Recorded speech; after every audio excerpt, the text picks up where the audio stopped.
Hello, this is the September 12th through September 18th reading. I'm going to be using the Viator Somniorum Dream Deck. And I'm also going to be using the Gothmancy deck as well.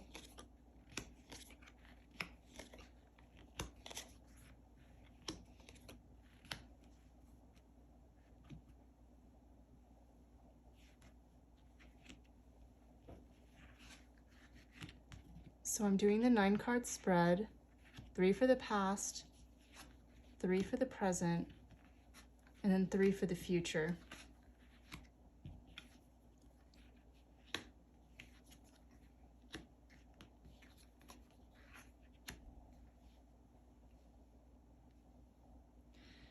Okay, so here in the past position, we have a time of healing. So a lot of us were healing or healing somebody else. You can see this image of 2 people helping one another. And there's the self-healing, of course, and we may have been getting spiritual aid to do so. But this timeline begins in a time of healing. There's also an amount of shame, which came up in last week's reading as well. It seems like shame is really heavy, that the collective is experiencing a lot of shame that it needs to shed. These are swords, so shame is they're like thoughts. So these are the thoughts that we need to expel from our sphere in order to progress, and in a lot of ways in order to maintain partnerships. And what's really interesting is last week we also had partnerships come in, and this deck has been shuffled many times because I've done many different readings with the deck. But here we go again with coming out of shame and dealing with partnerships. It kind of feels like it's picking up where we left off. So there's a lot of healing of shame, removing it from our sphere in order to find these authentic partnerships, or these true, like it could be a business partnership, it can be romantic. But this is setting up the timeline for the past. We move into the present and we are affected by spirit. So there's a lot of spirits coming in. If you've seen any animals recently, you know, if you keep seeing images of a horse, or the theme of a horse keeps coming up, any kind of synchronicities, I would pay attention to those. Every animal has its own like traits and attributes, and that may be asking you to pick those up. But yeah, so past present is like recently kind of fading out. Like we have this energy of the spirit realm visiting us and being close to us. The driver and the core and heart of the reading is at the center. And this is the maze. So this means that a lot of us are operating out of maze energy. And that means that we're just kind of seeing where things go without guidance, really. I mean, in some ways you can have guidance, but it's like, I'll go right and see where the direction leads me. You know, you go that path and then 3 paths open up and you're kind of like, well, should I go this way? Should I go that way? If I go down this road, where does my path lead? If I take this other road, then I go in a completely different direction. So it's kind of like making decisions in life based off of this maze energy. And sometimes some of the paths we choose end up being dead ends. And that's not necessarily a bad thing. It just means that we have to like backtrack, go to those roads again, and then the next time choose something a little bit different, right? But it's also saying like, as we're doing that kind of maze energy, as we navigate, because there are a lot of uncertainties that are happening right now, it's kind of hard to have a lot of definites, right? And the only definite thing is that things are uncertain at this point in time. But to be vigilant at this time, to open up the third eye, to look at intuition and kind of ask yourself, you know, what do I have my eye on? What am I paying attention to? What have I not been? And then also seeing things as they are, right? Like really looking like through the core and heart of a situation or a person and seeing them for their truth, right? Then we get into this future energy, which is a little a little tricky.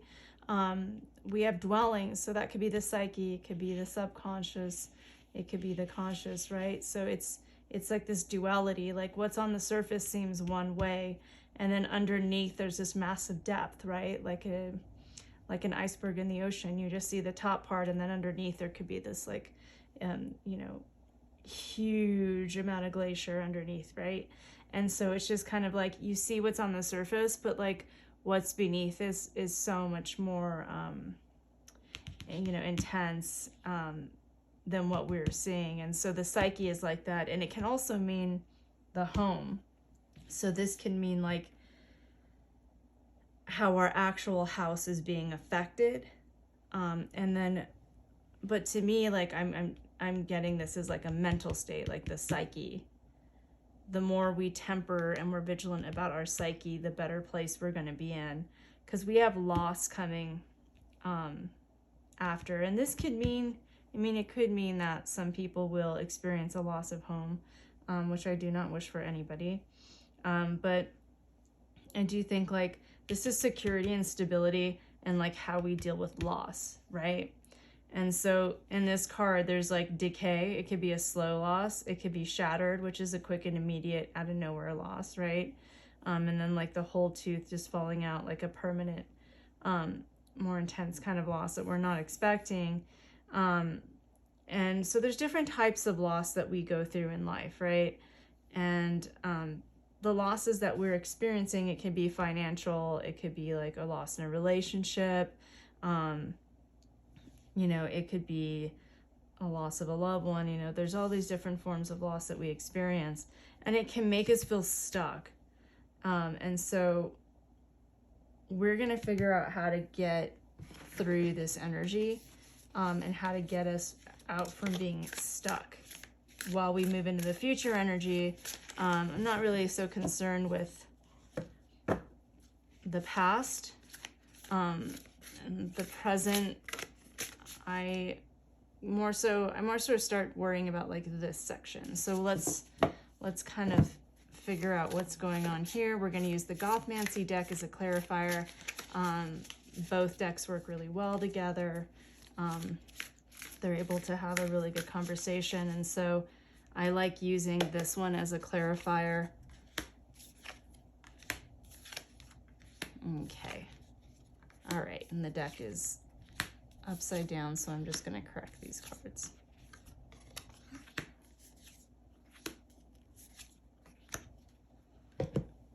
Okay. So 7 of Wands with healing, we could feel really tired. Like we could feel like we're fending off a lot of like people combating us, and we're like exhausted. And this card, this is a person who is just judged, right? Like, oh, you're a witch, I'm gonna burn you, right? Like that kind of energy of like attacking another person. And it's like, no, like you have to think like back in the day, these people were midwives and healers. They were herbalists. They would try to help their community, and yeah, they were a little eccentric. They were odd, right? But that doesn't make them bad people. And I think we need to become more open-minded. And so in terms of this healing, there's this energy of having to defend oneself, right? Possibly for being different. So if you feel left out and you feel really different, just remind yourself that the divine and universally, this is being paid mind to, right? So you're being shown this kind of divine love, and it's telling you to kind of trust in that. Like you do feel like you're defending yourself, which is exhausting, right? And it's, especially in terms of the shame, it's exhausting to have to defend oneself constantly, to have to get people to understand you, right? And in this card, the person is overburdened, but they are like, I'm just going to light my burden on fire. They discard the burden in order to progress, right? So it's telling you like, burn away this shame, like do away with this shame. It came up last week, it's coming up again, and we're still peeling those layers, right? And so let's get these swords out of our sphere of shame and release that burden.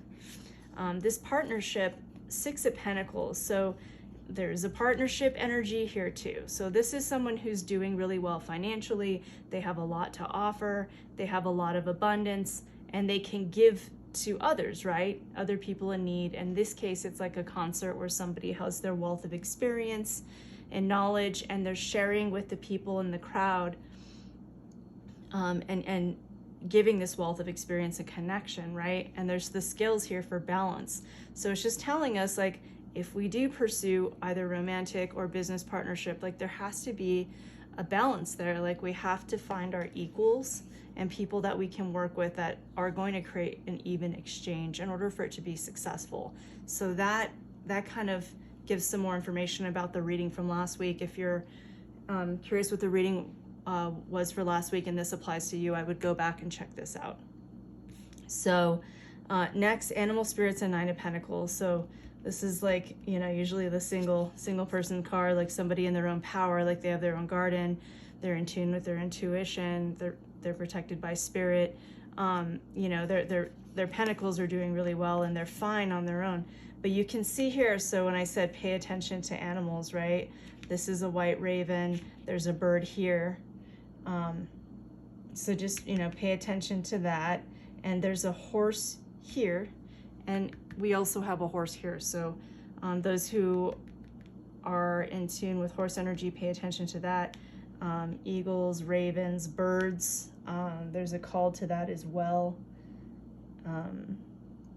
So just kind of, horse came up 3 times. It's also in this card.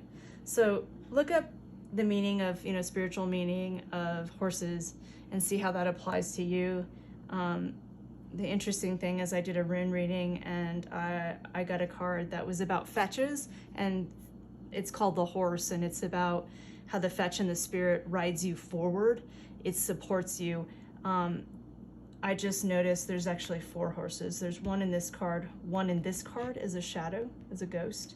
One in this card and one in this card. So pay attention to horses right now and look up their meaning if you have time. We have 2 snakes here as well. So yeah, there's just something to pay attention to. So this maze energy, it's the past, right?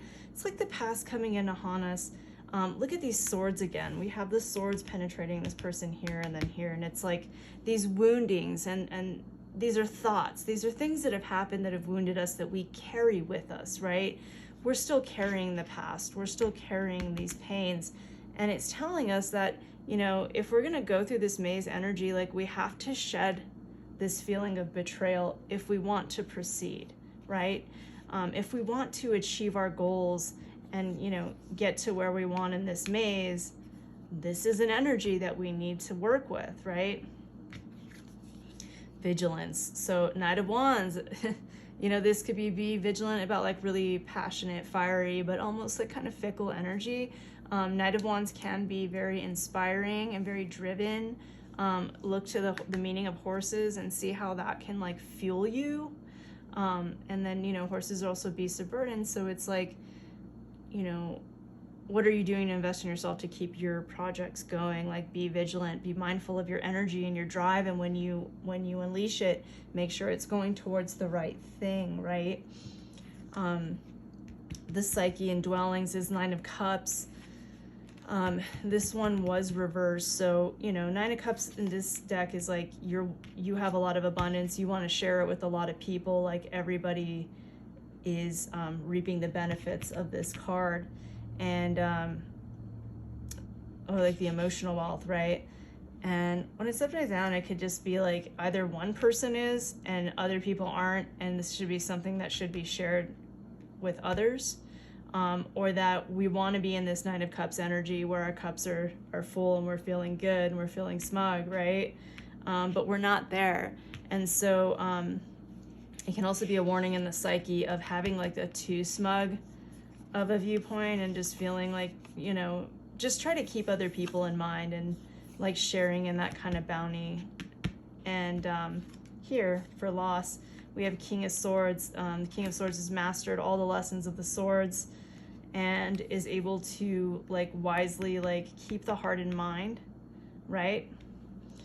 So it's like, yes, lead with the mind, but don't leave the heart behind, right? That's kind of the idea of that. So same kind of thing here. And there's also the snake in this card, so maybe pay attention to the snake and the meaning that pertains to it with this card in terms of an animal spirit that's coming up. But this is really about, like, you know, as you deal with loss, like, yes, it hurts. Make sure that the heart is involved, but also think clearly, think rational, like, how did this loss happen? How could it have been prevented? And keep in mind, this is in the future position, and I do believe if you sort this stuff out sooner, that you can avoid a lot of these outcomes, right? Some things we can't. Some things, like whenever I get the prophecy card, it's like it was meant to happen. There's nothing you could have done to avoid it, right? But sometimes it's like, yeah, you can like tweak things to avoid these outcomes. And I think we should all maybe for fun do that together, right? So let's be like a King of Swords, you know, kind of weigh everything out, like, you know, what's happening at the moment, just being really smart about things so we don't experience these kind of losses in the future, right? So let's look at King of Swords, be in that energy, and work together on avoiding the loss. And this feeling stuck, we need a Knight of Cups energy, right? And then think about horses, that keeps coming up, you know? So horses, momentum, you know, keeping that movement, that power, that drive, right? Knight of Wands, power, drive. So we just really need to be mindful of that. And there's like a romantic nature to the Knight of Cups, right? And in this picture, he's saving this person who's falling, right? And so there's this, the knight coming to your aid, a knight in shining armor energy, and like that's something to keep in mind. Just this really like loving, romantic feeling in your heart to help move this stagnation, because water is very free flowing, right? Be water, right? Like Bruce Lee said, be water. And this, they're like frozen, they're stuck, right? So make sure that there's a flow, and to keep that flow, be in the Knight of Cups energy, and that will help you get there. I wanted to use the new deck, but I unfortunately left it next door, so I won't be able to pull one card from inspiration for that, but I will definitely be doing that next week. I hope that this reading is helpful. If you have any questions, like, please feel free to message me. I'm on Instagram at Stephanie_Alia, ALIA. So you can message me there and ask me some questions, and I would love to talk to you about the reading if you're having any issues, or if you feel like you're stuck at any one of these steps, and we could like pull a card for you, and, you know, like prophecy, there we go, right? Like it's meant to be, there's no way you can evade it, right? So things like this, I can pull a card, I can help you out, I can give more information, and, you know, if you're having a hard time, if you're struggling, definitely please reach out. So I'm going to be doing a Kickstarter for the Dream Deck, and we're going to do a 6th edition of the Dream Deck. So it would be great if you would be able to share it with friends and support it, and we can all really get the news out there that we're going to be doing this really fun Kickstarter soon. Okay, well, I hope you enjoyed the reading, and I will see you next week. Thank you.